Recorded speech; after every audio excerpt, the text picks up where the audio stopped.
नमस्कार, आप देख रहे हैं सी न्यूज भारत और मैं हूं आपके साथ प्रिया श्रीवास्तव। मुरादाबाद के भिलारी में उत्तर प्रदेश सरकार के कैबिनेट मंत्री मनोज कुमार पांडे ने विपक्ष पर जमकर सियासी हमला बोला। राहुल गांधी के जैनजी असंवाद को लेकर अखिलेश यादव के पीडीएफ फॉर्मूले और श्री कृष्ण जन्मभूमि के मुद्दे पर मंत्री ने कांग्रेस और समाजवादी पार्टी को निशाने पर लिया है। मंत्री ने कहा कि भारत का युवा देश का स्वर्णिम भविष्य और युवाओं के भविष्य के खिलवाड़ करने वालों को जेल जाने के लिए तैयार रहना चाहिए। राहुल गांधी के प्रयागराज दौरे और युवाओं के से जैनजी संवाद को लेकर मंत्री ने कहा कि जैनजी भारत का स्वर्णिम भविष्य है और ये पीढ़ी राष्ट्रवादी विचारों वाली है। उन्होंने कहा कि युवाओं की मूलभूत समस्याओं के समाधान के लिए केंद्र की नरेंद्र मोदी सरकार और उत्तर प्रदेश की योगी आदित्यनाथ सरकार पूरी तरीके से संवेदनशीलता के साथ काम कर रही है। मंत्री ने कहा कि सरकार युवाओं के साथ किसी भी तरीके का भेदभाव और या अनदेखी होने नहीं देगी। रोजगार व्यवस्था और पारदर्शी बनाने के लिए सरकार पूरी तरीके से प्रतिबद्ध है। राहुल गांधी के प्रयागराज दौरे और काशी से कथित दूरी को लेकर भी मंत्री ने विपक्ष पर तंज कसा। उन्होंने कहा कि पूर्ववर्ती सरकारों पर युवाओं के भविष्य और नौकरियों के साथ खिलवाड़ करने का आरोप लगा। मंत्री ने सिंचाई, पीडब्ल्यूडी और सहकारिता विभाग सहित विभिन्न भर्तियों में कथित अनियमितताओं का जिक्र करते हुए कहा कि युवाओं के साथ हुए अन्याय को जनता भूली नहीं है। मंत्री ने विपक्ष पर निशाना साधते हुए कहा कि लंबे समय तक सत्ता में रहने वालों का रवैया 900 चूहे खा के बिल्ली हज को चली जैसा है। उन्होंने कहा कि युवाओं के भविष्य के खिलवाड़ करने वालों के खिलाफ कड़े कानून के तहत कार्रवाई की जा रही है। समाजवादी पार्टी के पीडीएफ फॉर्मूले पे टीकार्थ पंडित बताए जाने के दावे पर भी मंत्री ने तीखा हमला बोला। उन्होंने कहा कि इससे समाजवादी पार्टी का दोहरा चरित्र सामने आता है। उन्होंने ये भी कहा कि एक तरफ ब्राह्मण समाज के खिलाफ कथित अमर्यादित बयान दिए जाते हैं तो दूसरी तरफ चुनाव के समय पंडित शब्द को पीडीएफ से जोड़ने की बात कही जाती है।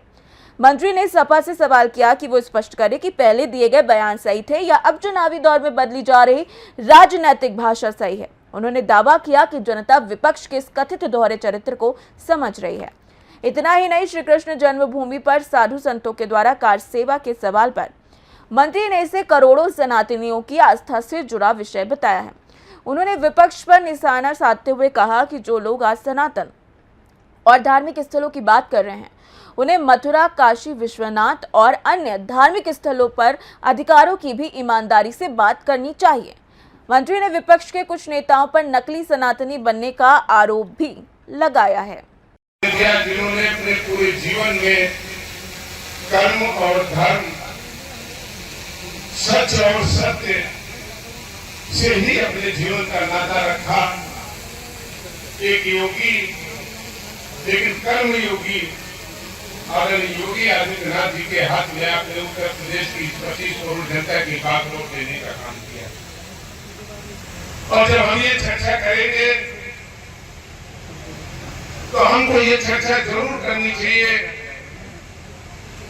कि देश 55 सालों तक आजादी के बाद कांग्रेस और तमाम स्थानीय पार्टियों के हाथ में रहा है। आज बड़ा सवाल है, वो भारत जिसे हम कहते थे सोने की चिड़िया है, वो भारत जिसकी पहचान अपनी वीरता, साहस, अपने विराट संस्कार, सभ्यता के लिए गिना जाता रहा हो, वो भारत जो पूरे दुनिया को मदद करने का काम करता हो, वो भारत जहां से बौद्ध जी ने पूरे दुनिया को शांति का, सहजता का, सरलता का और सबको साथ लेने का संदेश दिया हो, वो भारत इन 55 सालों में कांग्रेस के राज में पीछे क्यों हो गया? सवाल उठते हैं और सवाल उठाए जाते हैं, लेकिन हमें कहीं ना कहीं पीछे झांक करके देखना होगा। हजूर याद आते आते बहुत देर कर दी। जब देश की आज़ादी से लेकर के 55 साल तक आपने देश में न केवल बल्कि पूरे देश के राज्यों में आपने अपनी सत्ता स्थापित की थी। इस लोकतंत्र में जनता ने उन्हें जनादेश दिया था।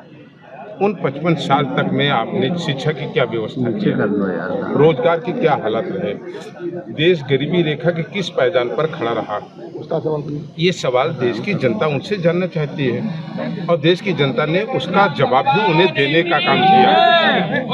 और जब आप सत्ता में बैठे थे तो आपने इन्हीं नौजवानों के ऊपर गोलियां चलवाई, लाठियां चलवाई, इनके रोजगारों को छीना और जिस तरीके से मेधावी बच्चों के साथ आपने अन्याय और अत्याचार किया, उत्तर प्रदेश से लेकर के देश में आपने गरीब और अन्नदाताओं को कहाँ खड़ा करने का काम किया। दुनिया के तमाम प्रगतिशील और विकासशील देशों में भारत कहाँ खड़ा था।